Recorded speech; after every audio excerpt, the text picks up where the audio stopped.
kisah kali ini, saya akan kembali bercerita tentang kucing. Ini kisah nyata yang saya dengar dari saudara saya.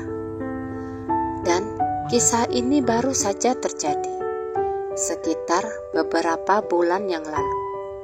Saudara saya, sebut saja namanya Tika, memelihara beberapa ekor kucing di rumahnya.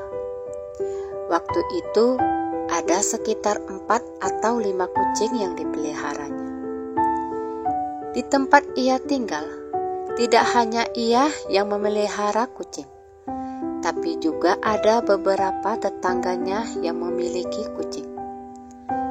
Tapi yang tidak dimengerti Tika adalah kenapa setiap ada kotoran kucing di gang rumah mereka, tetangganya sering menuduh itu kotoran kucingnya Tika, dan si tetangga meminta Tika membersihkannya. Awalnya Tika tidak mau ribut. Setiap ada laporan soal kotoran kucing, Tika hanya membersihkannya saja. Tapi lama-lama ia pun bosan dan merasa ini hanya akal-akalan tetangganya. Bisa saja itu kotoran kucing tetangga yang lain, terus buang kotoran di dekat rumahnya. Tapi karena malas membersihkannya, ia dengan merasa tak berdosa langsung mengarang indah kalau itu kotoran kucingnya Tika. Tika pun memilih mengurung kucingnya di rumah. Dengan mengambil resiko, bisa saja kucingnya buang kotoran dalam rumah. Toh bisa dibersihkan kok, pikir si Tika. Beruntung kucing Tika bisa diarahkan, sehingga kucing-kucing Tika buang kotoran di kamar mandi. Hingga suatu ketika, salah seekor kucing Tika merasa bosan dikurung. Si kucing pun langsung keluar rumah. Di saat gak sengaja, pintu rumah lupa ditutup. Si Meong dengan gembira bermain di luar. Saat menyadari salah satu kucingnya gak ada, Tika meminta anaknya untuk mencari si Meong. Si anak pun mencarinya. Tak berapa lama kemudian, si anak pun kembali sambil menggendong si kucing.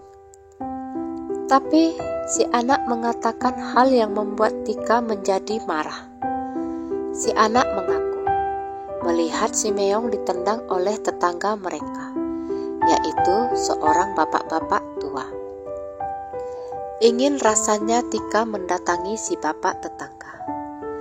Tapi karena berpikir nantinya bisa buat kegaduhan, Tika pun membatalkan niatnya.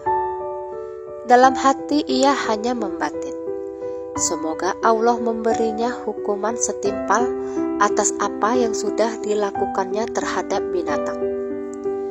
Dan tidak menunggu waktu lama, malam harinya Tika mendengar kabar bahwa si bapak tetangga itu dibawa ke rumah sakit karena terjatuh di kamar mandi.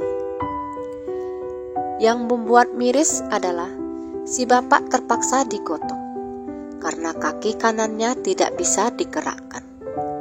Kaki yang sama yang dipakainya untuk menendang kucing Tika. Beberapa hari kemudian, si bapak tetangga pun diizinkan pulang ke rumah. Tapi kondisinya tidak seperti dulu lagi. Kini ia bergantung pada sebilah tongkat jika ia ingin berjalan. Tapi soal apakah si bapak ini menyadari kesalahannya, Tika sama sekali tidak tahu. Yang Tika yakini itu pasti karma instan, karena telah berbuat keji pada seekor hewan. Kenapa Tika menyebutnya karma instan?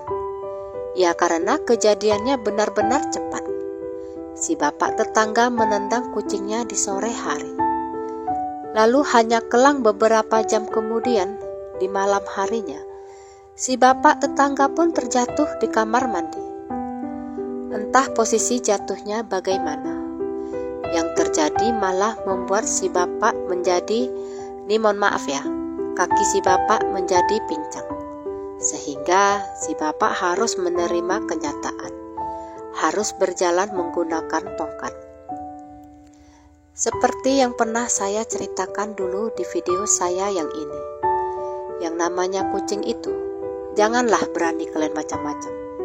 Percaya nggak percaya, sudah sering saya mendengar cerita tentang kualat jika berani menyakiti seekor kucing. Kalian percaya, syukur alhamdulillah. Ya kalaupun tidak percaya ya nggak apa-apa. Yang penting jangan sakiti mereka. Sekian kisah saya kali ini. Sampai jumpa di kisah selanjutnya. Terima kasih sudah mendengarkan kisah saya. Jangan lupa subscribe, like, komen, dan share ke media sosial yang Anda punya.